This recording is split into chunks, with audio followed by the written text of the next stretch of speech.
Холливуудын алдартай одуудын нөхцөл төрөлтэй томоохон эсүүдийг найруулагчид өөрсдөө дараахан байлгахыг гэдэгч жүжигчид өөрсдөө сэтгэл хөдлөлчихсөн байдаг. Wall Street киноны нисэг олон хүний ойтонд үлдсэн. Үүнээс гадна тэр хоёрын хоорондын татан харилцаа үзэгчдийг улаад чичмээр байдалд оруулсан. Олон хүн найруулагч албадаж имзүүлэх гэж хэлсэн гэж бодон найруулагч Мартин Сьюзерийг шүмжилж эмэгтэйчүүдийг үл хөндөгж байна гэж бородгсон. Гэтэл найруулагч бараг ойлгох шахан тусгай нэвтрүүлэгт орж тайлбар өгсөн.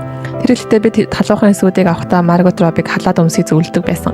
Гэтэл тэр татгалзсан хэрвээ би Дикаприотой хамт тоглож байгаа бол хамгийн түрс дүр төрхийг харуулах ёстой гэж хэлсэн. Эдгээрийг хийхэд тэр өөрөө хүссэн. Маргот Робби түүнийг баталсан. Түүнийхээр энэ дүрэн Дикаприог татаж чадсан. Шалтгаан нь түүний гайхалтайгаа үзэсгэлэн ба бие галбир. Бие нуухан үзэгчдийг хүндлээгүй хэрэг гэж тэр бодсон.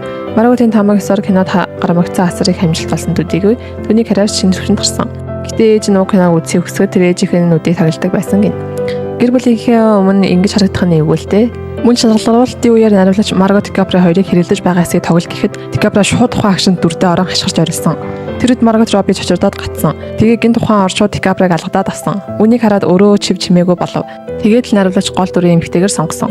Учир нь өмнө хинж Дикаприод ингэж зүрхлэж чаддаггүй байсан. Зөрөгтэй гайхалтай жүжиглэлтэй Марго Робби карьерийн зам цаашдаа амжилттай үргэлжилсэн. Үс самзангаас ус гинжин хүмүүс кинонд Wolverine лабораторид оруулж металл шахдаг. Гэтэл металл шахаж байх үед түүний дурлам сэрээ тэр нүцгнэрээ шууд уснаас өсрөн гарч ирдэг. Тэгээд ч зогсохгүй тэр хоёр хүмүүсаараа лабораторийн хаалгыг нээж бүрэн нүцгэн байдалтайгаар хүрхээрээ өрсөн ордог. Дараа жижиг байшин руу нүцгэнгүйж орно. Энэсийг авахд Hugh Jackman дуртай байгаагүй. Найруулагч бүх хүмүүсийг гаргана гэж амсны дараа арай л гэж зөвшөөрсөн.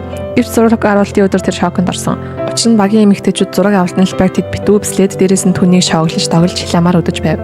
Hugh Jackman дотор хороод л хэрэгэлдэж хэрэг энэ интернетэд тавигдвал би шууд сүнэ гэж бодсон.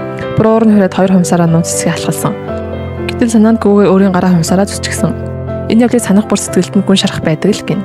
Тиймээс X-Men Days of Future Past-ыг авах үед тэр дахин нүцгэн хэсэгтэй байсан ч энэ удаад илүү ухаалаг болжээ. Найруулагчаас заавал үүнд авахыг хүссэн. Ингээд үзэгчид нүцгэн хэсгийг харахыг хүсвэл дараа нь эвлүүлэхээр хийн.